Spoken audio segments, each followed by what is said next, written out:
ఏపీలో volunteer war నడుస్తోంది. Volunteer వ్యవస్థపై అధికార ప్రతిపక్షాల మధ్య మాటల తూటాలు పేలుతున్నాయి. లేటెస్ట్ గా వాలంటీర్లు ఇంటికెళ్లి పెన్షన్ ఇవ్వొద్దంటూ సర్ఫ్ కీలక ఉత్తర్వులు జారీ చేసింది. రాజకీయం మరింత వేడెక్కింది. అవ్వా తాతలపై చంద్రబాబు కక్ష కట్టారని వైసీపీ నేతలు నిప్పులు కక్కుతుంటే వాలంటీర్లతో రాజకీయం చేస్తున్నారని మండిపడుతున్నారు టీడీపీ నాయకులు. వీటన్నిటి మధ్య ఆంధ్రప్రదేశ్లో 1వ తేదీన ఇచ్చిన ఇంటికి వచ్చే పెన్షన్ లబ్ధిదారులకు ఇంకా అందలేదు.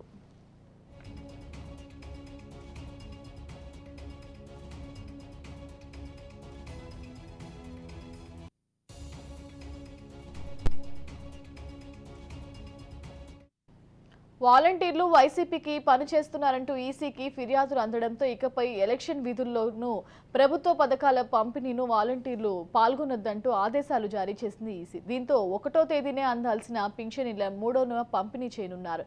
ఇప్పటి వరకు ఇళ్ల దగ్గర ఇచ్చే పెన్షన్ ఏప్రిల్, మే, జూన్ నెలలకు గ్రామ వార్డు సచివాలయాల్లో అందజేయనున్నారు.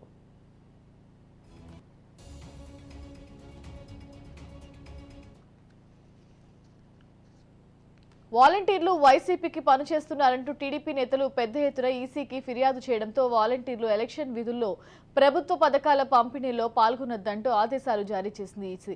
ఇక లేటెస్ట్ గా పెన్షన్ విషయంలోనూ సెర్ప్ కీలక ఉత్తర్వులు జారీ చేసింది. వాలంటీర్లు లబ్ధిదారుల ఇంటికెళ్లి పెన్షన్ ఇవ్వొద్దంటూ ఆదేశించింది. ప్రతి ఒక్కరూ గ్రామ వార్డు సచివాలయాలకు వెళ్లి పెన్షన్ తీసుకోవాలని సూచించింది. దీంతో టీడీపీ నేతలపై మాటల యుద్ధానికి దిగారు వైసీపీ నేతలు.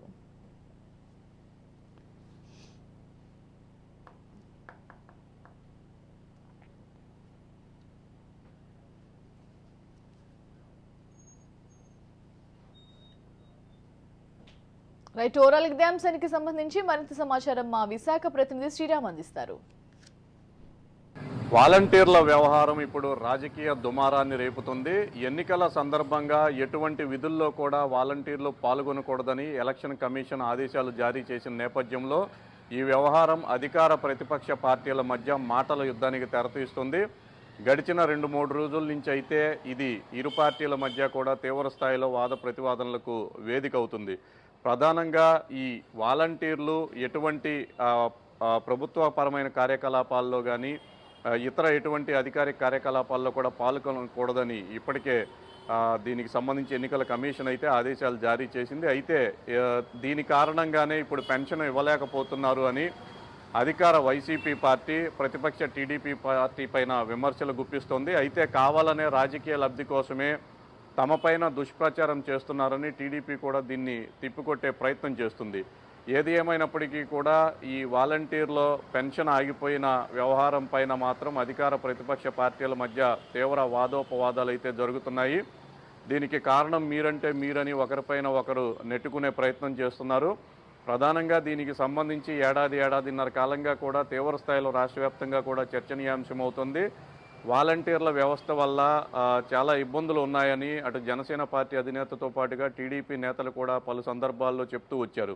ఈ కోవలోనే ప్రభుత్వం తరపు నుంచి వాలంటీర్లు ఎటువంటి అధికారిక కార్యకలాపాల్లో పాల్గొనకూడదని ఎన్నికల నోటిఫికేషన్ సందర్భంగా ఎన్నికల కమిషన్ ప్రకటించిన నేపథ్యంలో ప్రస్తుతం 1వ తేదీన ప్రతి నెల 1వ తేదీన వృద్ధాప్య పింఛన్లు ఇవ్వాల్సిన వాలంటీర్లు ఈసారి ఆ విధుల నుంచి తప్పించడంతో ప్రస్తుతం వాళ్ళకి పింఛన్ అందించే పరిస్థితి లేకుండా పోయింది. దీనికి కారణం టీడీపీ అని వైసీపీ వాదిస్తుంది. అయితే దీనికి సంబంధించి వీలైనంత త్వరగా వృద్ధాప్య పెన్షన్లు అందించే విధంగా చర్యలు తీసుకోవాలని ఇప్పటికే కాంగ్రెస్ పార్టీకి సంబంధించి ఏపీసీసీ అధ్యక్షురాలు కూడా సీఎస్ని కలిసి విన్నవించడం జరిగింది. ఒకవేళ ఈ 3 రోజుల్లో వాలంటీర్లు కాకుండా ఈ ప్రభుత్వ వ్యవస్థల ద్వారా వృద్ధాప్య పింఛన్లు పంపిణీ చేయని పక్షంలో తాము ప్రత్యక్ష ఆందోళన కూడా దిగుతామని ఆమె హెచ్చరించడం జరిగింది. ఇదే విధంగా టీడీపీ నేతలు కూడా హెచ్చరిస్తున్నారు. కావాలనే తమ పైన దుష్ప్రచారం చేసేందుకే వైసీపీ ఈ విధంగా నాటకాలు ఆడుతుందని టీడీపీ నేతలు ఆరోపిస్తున్నారు. మొత్తానికైతే ఎన్నికల సందర్భంగా ఏ వ్యవహారాన్నైనా కానీ రాజకీయ పార్టీలు తమకు అనుకూలంగా మార్చుకునే ప్రయత్నాలు చేస్తారనే నానుడిని నిజం చేస్తూ ప్రస్తుతం ఈ వృద్ధాప్య పింఛన్లు ఆగిపోవటానికి కారణం మీరంటే మీరని అధికార ప్రతిపక్ష పార్టీలు అయితే ఒకరిపైన ఒకరు ఆరోపణలు చేసుకుంటూ పూర్తి స్థాయిలో కూడా రాజకీయ వాతావరణాన్ని ఏపీ వ్యాప్తంగా కూడా వేడెక్కించాయి. కెమెరామెన్ సత్యతో శ్రీరామ్ రాజ్ న్యూస్, విశాఖపట్నం.